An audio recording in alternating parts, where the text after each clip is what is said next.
afternoon, generals, colonels, men and women of our armed forces. Since the founding of each of our armed forces branches, the roles of women in the service to their country has been limited. Although through each war women have proved to be strong assets, the military is still limiting what a woman's role should be in the military.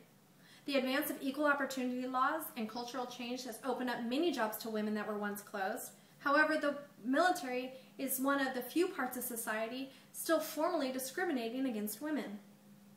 While women have gradually been allowed a number of roles within the military behind the combat lines, there remains a bias in Western militaries about women infantrymen, tank crew members, and combat pilots.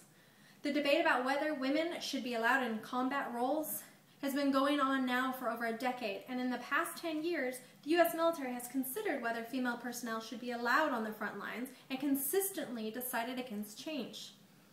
Today, as I stand before my fellow soldiers, airmen, Marines, and sailors, it is my hope to show you that the backwards way of thinking so ingrained in us from long ago needs to be laid to rest in the past. It is time to move forward and embrace the change that will bring our military to new heights and double our numbers and strength.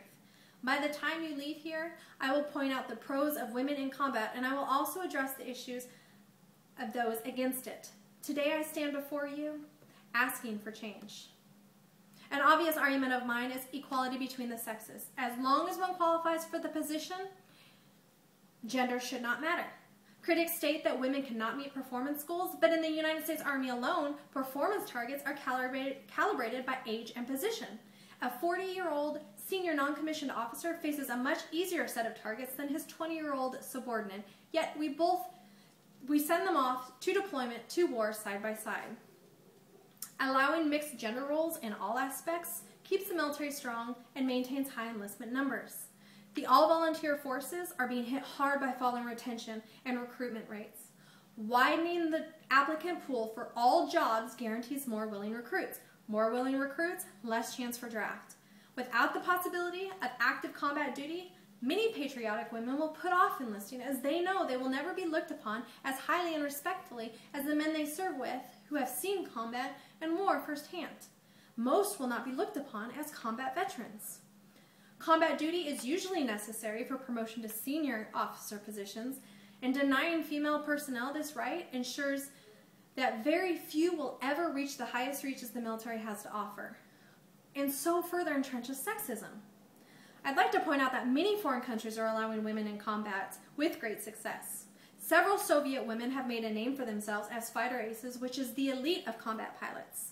The Israelis make frequent use of women as snipers and sniper trainers, and of the more than 20 nations who have expanded their roles to women to positions that might see combat, not one of them have repealed their orders.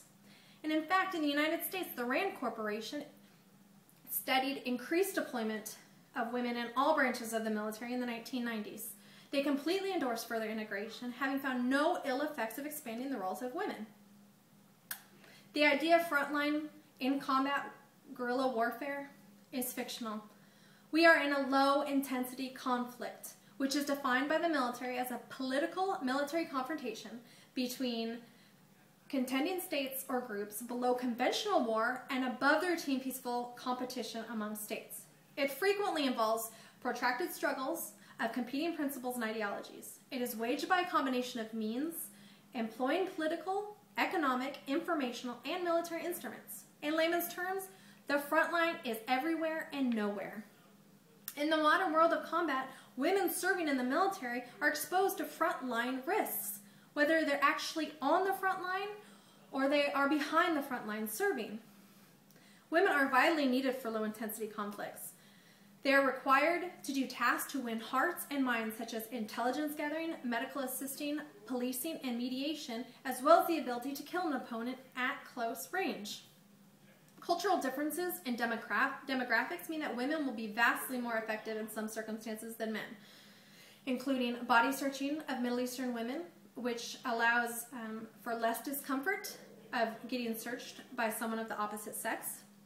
And having wider personnel base allows military to have the best and most diplomatic soldiers working to end conflict quickly. It is only fair that I address why many think the idea of women in combat is not a good idea, and let and show you where they have potential of being wrong and misguided. Critics say women are equal to men in the armed forces, but they are not the same as men. While most jobs in the armed forces are openly equal to men and women, there are some which women are not physically suited for. I agree, not all women are suited for this, but why hold back and punish the ones that are? Ability should be the deciding factor, not gender. Critics say men maintain traditional gender roles. This will take the form of harassment or resentment of women's presence in heavily masculine military subculture. As more women enter the armed services, abuse incidents rises. First of all, sexual harassment and assault should not be tolerated whether you're in the medical field or the combat field. Here we are saying we won't punish these men for bad behavior, we will just limit a woman's job potential while punishing the victim. Critics say the threat of increased abuse of women prisoners is a serious one. The threat of female prisoners of war being misused in this way may adversely affect the way in which a captured male will react to interrogation. I tend to agree with this, but as a woman soldier, I know what I was signing up for and I know the risks. And if a woman chooses to be in combat, she knows what the risks are and she should not be responsible for the attitudes of the men that she serves with. I know that change is hard, and I have been in the military long enough to know that change in the military is much harder. I have stood before you with heartfelt and factual arguments that hold high the reasons for expanding all jobs to women in all of our armed forces. We live in great times with great opportunities for all genders, and it's time for the military to join the efforts of gender equality.